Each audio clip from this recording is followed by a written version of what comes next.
Hola, soy la doctora Mayra Ochoa, oftalmóloga de segmento anterior y baja visión del Instituto Hondureño de Seguridad Social en Honduras y Torre Médica Zafiro. Es para mí un honor participar en este proyecto y vamos a hablar sobre el abordaje de las principales enfermedades prevalentes en baja visión. No tengo ningún conflicto de interés con la información de este video y dentro de los objetivos que queremos que usted se lleve es hablar sobre las características propias de cada enfermedad. Conociendo esas características, entonces nosotros podemos individualizar al paciente en baja visión y darle la mejor ayuda que nosotros podamos a nuestro paciente. Comenzaremos con la enfermedad más que nosotros podemos utilizar más ayudas en las que podemos hacer uso de todas las herramientas y es la degeneración macular seca.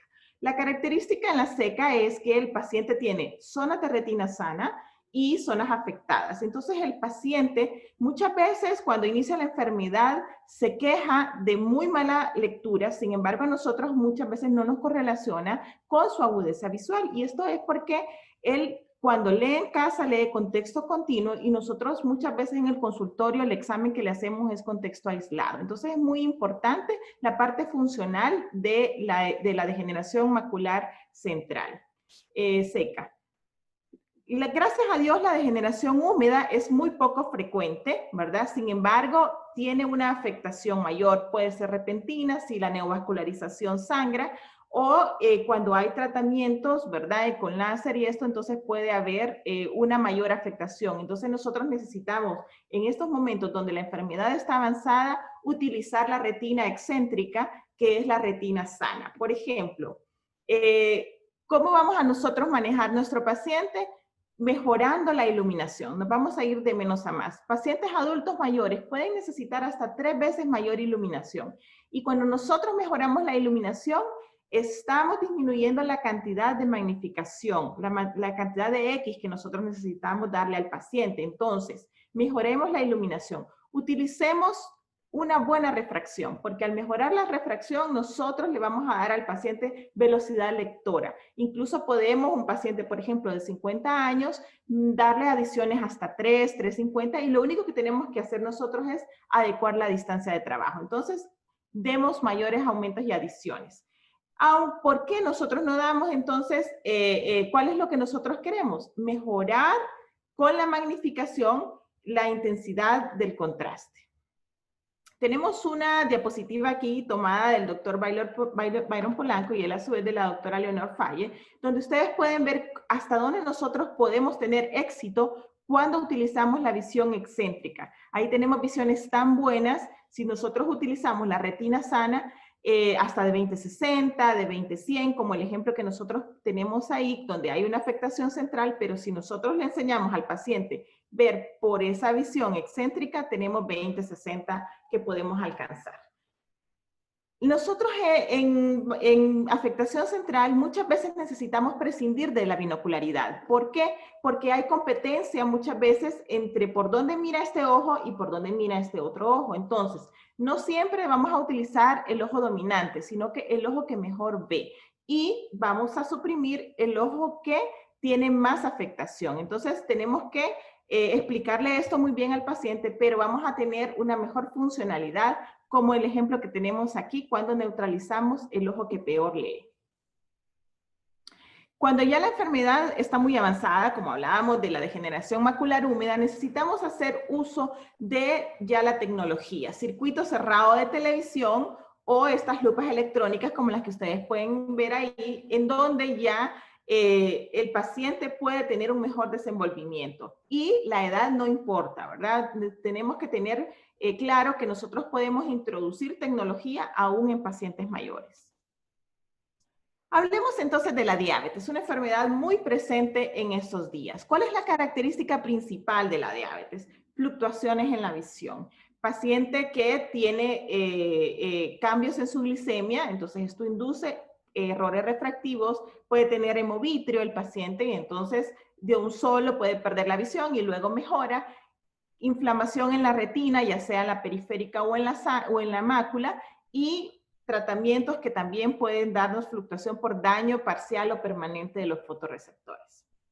Entonces, como tenemos esta fluctuación en los pacientes diabéticos, lo que recomendamos son refracciones repetidas, ¿verdad? El paciente debe tener, debemos platicar con el paciente y explicarle que su manejo metabólico es muy importante, pero que a veces hay necesidad de dar refracciones temporales al paciente, ¿verdad? De acuerdo a su capacidad económica, obviamente, pero no necesitamos tener pacientes que estén sacrificados. Por eso podemos dar refracciones temporales. Tenemos en cuenta que si tenemos un edema macular vamos a tener un escotoma relativo, entonces necesitamos fijación excéntrica, entrenamiento de fijación excéntrica. Y el seguimiento frecuente del paciente, ¿verdad? Porque a veces si nosotros damos citas muy largas, entonces el paciente no va a tener esta oportunidad de mejorar su dispositivo óptimo. Glaucoma. Si hablamos de glaucoma, tenemos que tener en cuenta que es una enfermedad con progresión lenta. Y esto hace que el paciente compense y no se va dando cuenta de la gravedad de su enfermedad. Y cuando el paciente ya llega a etapas severas de la enfermedad, entonces la afectación ya no solamente es periférica, sino que puede haber afectación central. Entonces nosotros necesitamos saber que en glaucoma tenemos que dar magnificaciones bajas, como este ejemplo, porque si tenemos un paciente con una visión tubular, le entra mi casita completo. Pero si nosotros agrandamos, porque damos una magnificación y agrandamos mi casita, entonces se le sale de su visión tubular y ya solo le queda IK. Entonces se pierde el sentido de la palabra. Por eso es muy importante dar magnificaciones bajas y enseñar al paciente a hacer rastreo. Eso es lo básico en glaucoma, enseñar al paciente a rastrear.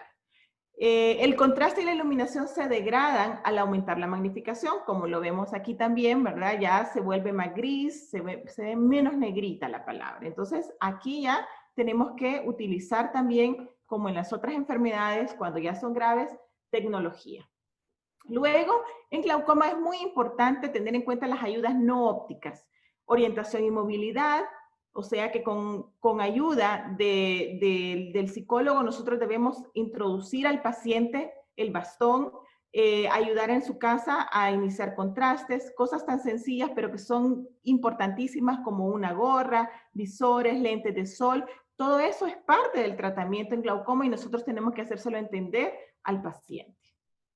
Entonces, ¿qué concluimos? Cuando las quejas del paciente están fuera de proporción en relación a su agudeza visual, debemos realizar refracciones repetidas. Ojo, el paciente necesitamos tenerlo de cerca y analizar cuál es la óptima. El manejo adecuado que tome en cuenta las características de cada patología nos va a permitir dar la mejor refracción, nos va a permitir dar las ayudas óptimas y no ópticas también óptimas para el paciente y puede ser que disminuyamos la cantidad de ayudas. Luego, la peor falla que nosotros podemos cometer es posponer continuamente pensando que el paciente va a mejorar o que necesita más tratamientos y nunca le damos nada. No, tenemos que entender al paciente y ayudarlo, ¿verdad?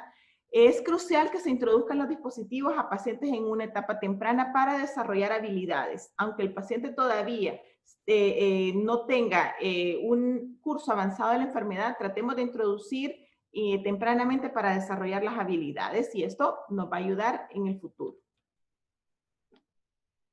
Un poco de bibliografía y quiero que nos planteemos, tanto pacientes como nosotros que somos quienes estamos tratando de ayudar al paciente, esta pregunta.